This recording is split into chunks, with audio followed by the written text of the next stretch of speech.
Rukun Show. Coach JP karibu kuri Rukun Show YouTube na Limo TV Facebook. Reka twigire ku bandi natwe tubikore kuko umuntu wese yigira ku bandi. Kandi gutembera burya birafasha. Reka rero ndabatembereze. Aha mubona ni mu isoko. Murabona imiduga ni myinshi cyane. Imiduga iri mu ibarabara ni myinshi gose. Ibi bivuga yuko hari gitoro canyowe, hari gitoro caguzwe, hari amahera yasohotse yagiye mu bintu bariko baragura. Ibi rero byubakwa n'abantu baba bafise umutima ukunda igihugu, umutima ubona kazoza. Iki gisenge kiriko kirashako train gisaba isima nyinshi, ucegereye urabibona, kandi urabona ko nta simwe yibwe. Birashika yuko ahandi hantu usanga ibintu bibomoka, aha kubomoka nta birimo, kandi bibaye murumvi barakoryogo.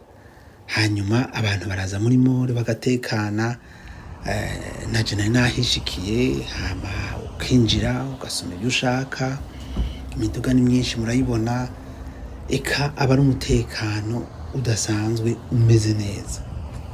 Iyi mole ariyo soko Fabrice agomba kugira nk'uko ushiramo imitahe ni ibintu byiza, kuko ibi byose ntibyubatswe na leta, byubatswe n'aba prive. Leta ibifisemo imitahe, ibi ariyo se igihugu ni control ibintu byinshi, ariko byose bimeze neza. Umutekano ni wose, amakinga hanze nta ukorako.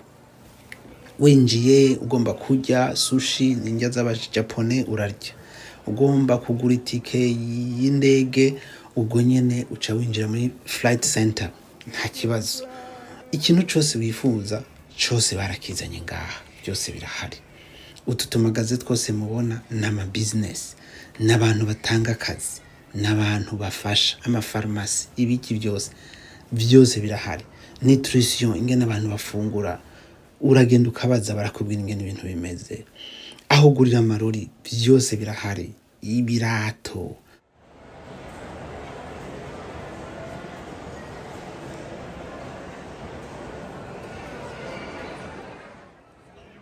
abantu ushobora kugira udukino usanga bihari, nk'aba bantu bariko barakina, abantu babatama barabateguriye aho bicara. Nukuri ni ibintu ubona ko vyateguwe. Ivyo byose bitanga akazi. Rero gushigikira iyi migambi iri kirakorwa n'uyu mu diaspora ni vyiza, kuko byose ntibitoza gukorwa na leta. Aho je ndahemera kuko ndamaze kubona no ngaha ibintu byose si leta. Ushobora gushira mu mutahe anytime. Haba hari ibibanza byo gufungura. Murazi yuko abantu gufungura ari ikintu gikomeye kandi banakunda. Ushitse aha uronka indya z'ubwoko bwose ziva mu bihugu byose, abashinwa, abajapone, abagiriki, abafaransa, abanyamerika, ikintu cyose bifuza. Nta murundi ndabona yateka ubugari, ariko mu misengitso agasombe n'ubugari. Ivyo ni question yo kwiorganiza ngutahura ibiko biraba. Murabona nk'uyu aratonze aca yifungurira, agaca agenda akicara.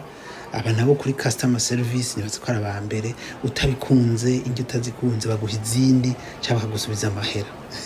Sinzi ico ko kibaho iwacu. Murabona isuku, haba hari abantu bateguye gukubura, hari abantu baba bariko barakora ikintu cyose. Ibi bitanga akazi. Kuba tutagira isoko ringana gutya kuri imyaka n'amakosa, ariko bizoba.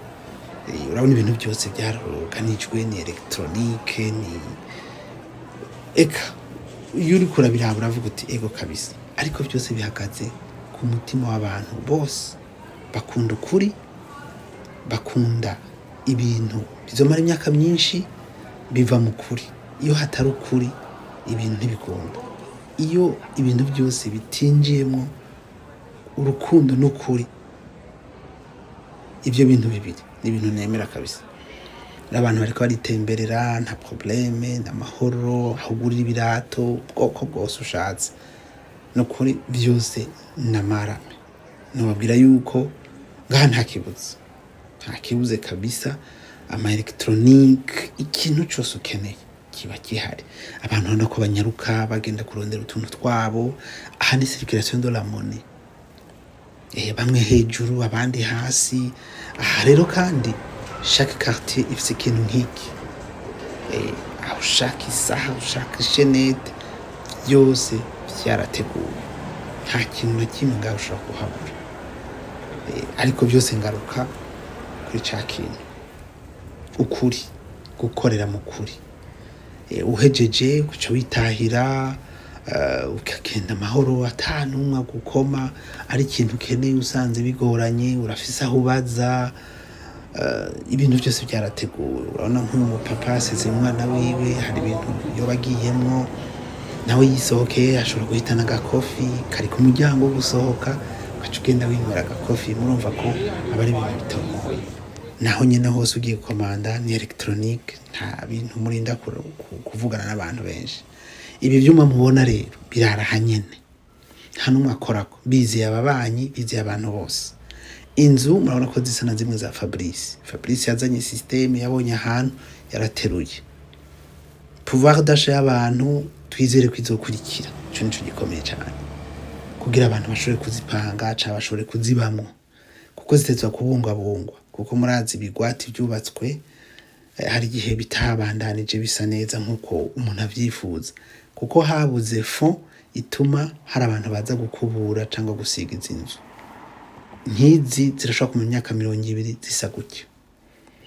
Mugabo hari igihe iwacu cyangwa ubu tubivuge biratugora. Muri quartier ibintu byose haba hasa neza, baba bateye uduti, baba bari green, vraiment aba ari ibintu bimeze neza.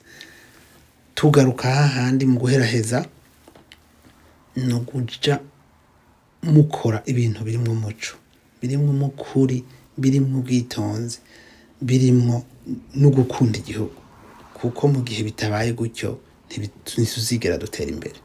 Murakoze cyane, naho utaha yari Rukundo Show, Rimo TV na Coach JP. Murakoze cyane, bye bye, on se revoit. Reka twige tubandanye, nzobereka ahandi hantu ubundi munsi.